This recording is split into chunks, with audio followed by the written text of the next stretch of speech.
Hello, we made a Navy challenge coin holder for my dad's Navy challenge coins.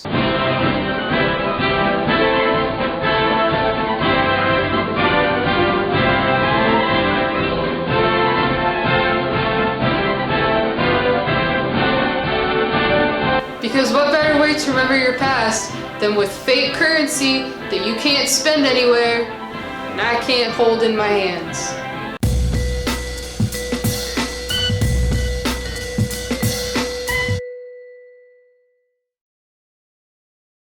My dad flew a lot of different types of aircraft in the Navy, most notably the A-7A Corsair II. No bloody B, C, or D. That's him right there in his A-7 flying from the aircraft carrier Constellation.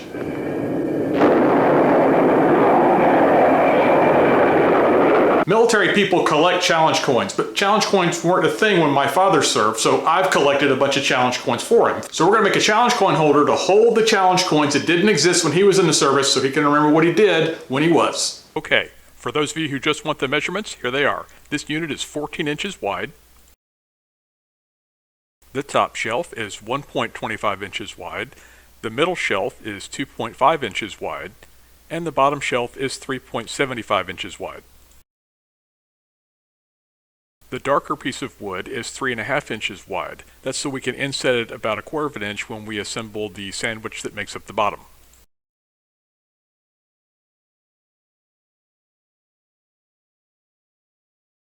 Left and right sides are 3.75 inches deep, 3 inches tall, and we trimmed the slanted edge to match the contour of our stairs.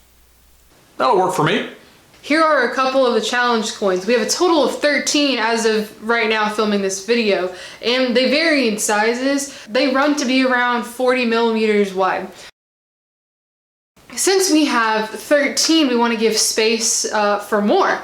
So we're gonna build a 3-tiered device that will hold 21 of these. Now what that's gonna look like, it's gonna look like stairs. Only slightly higher, so you get a 2-level effect with a little path running down the middle.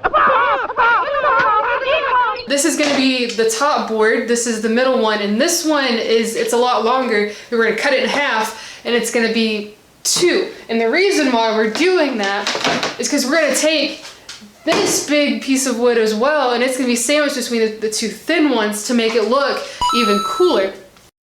So, essentially, we are building stairs for the challenge coins.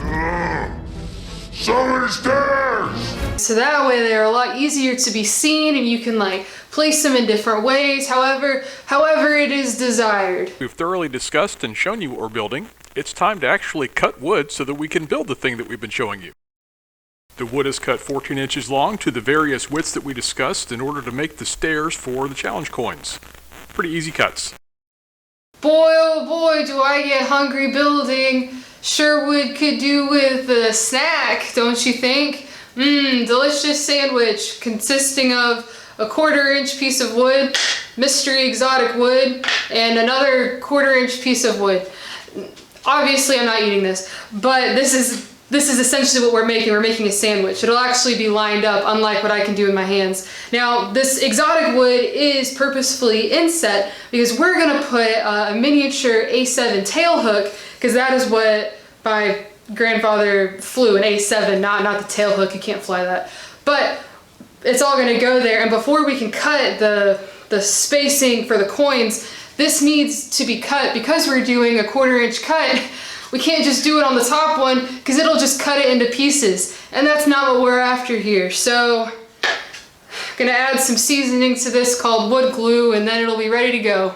The sandwich of 3 boards on the bottom is glued together. Remember that the darker wood is cut to a lesser width. This creates an inset section we'll use later. It's time to sand everything because, for once, we're going for furniture level quality. And now you can see the finished structure with the 3 stair steps built in right there. Okay, so it's me from the future. I've got the middle shelf here and it's slotted so the coin can fit right here in it. See how that sits? But the coin is wider than the blade of the saw. The blade of the saw is about 1/8 inch, and this is about 4 millimeters, so it's not quite right. What I do is I run this through one time with the saw blade set at a 1/2 inch in, and then I manually adjust the saw blade about 1/8, or the fence about 1/8 of an inch in, so when I run it through a second time, I get the depth and width that I need to hold the coin.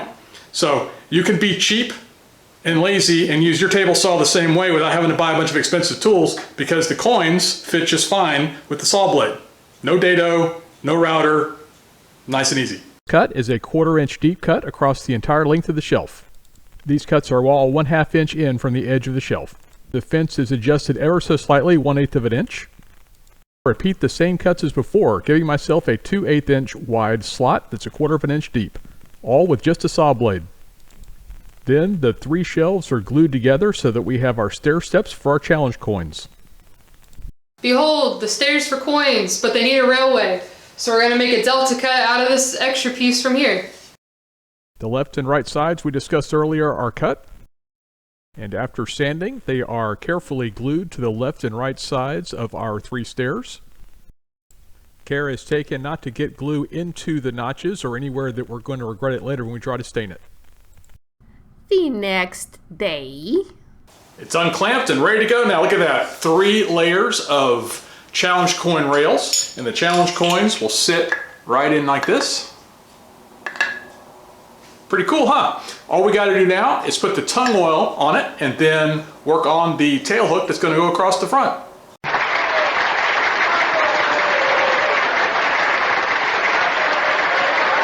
Later.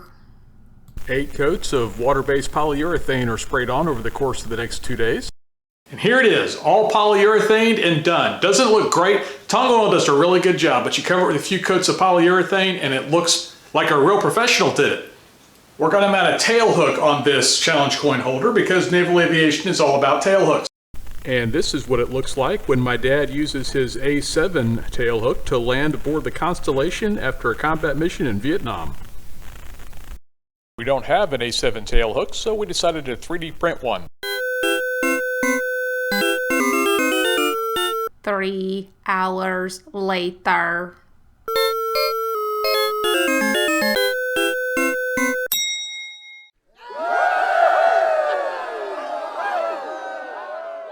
And here it is, the tail hook, all in its 3D print glory. We still have to break off all the supporting structure and sand it and paint it, but we've got our tail hook and it'll be ready to mount to the front as soon as I finish all the prep work. A few moments later. All cleaned up, and now we have a real live, fake Navy tail hook. Looks great, doesn't it?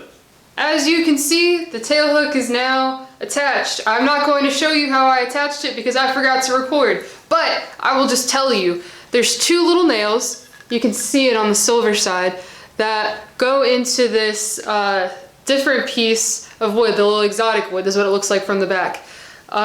They sit inside. I just drilled a hole straight down and the nails affixed in there, and then I put some glue. It's not that complicated, but it ends up looking pretty neat.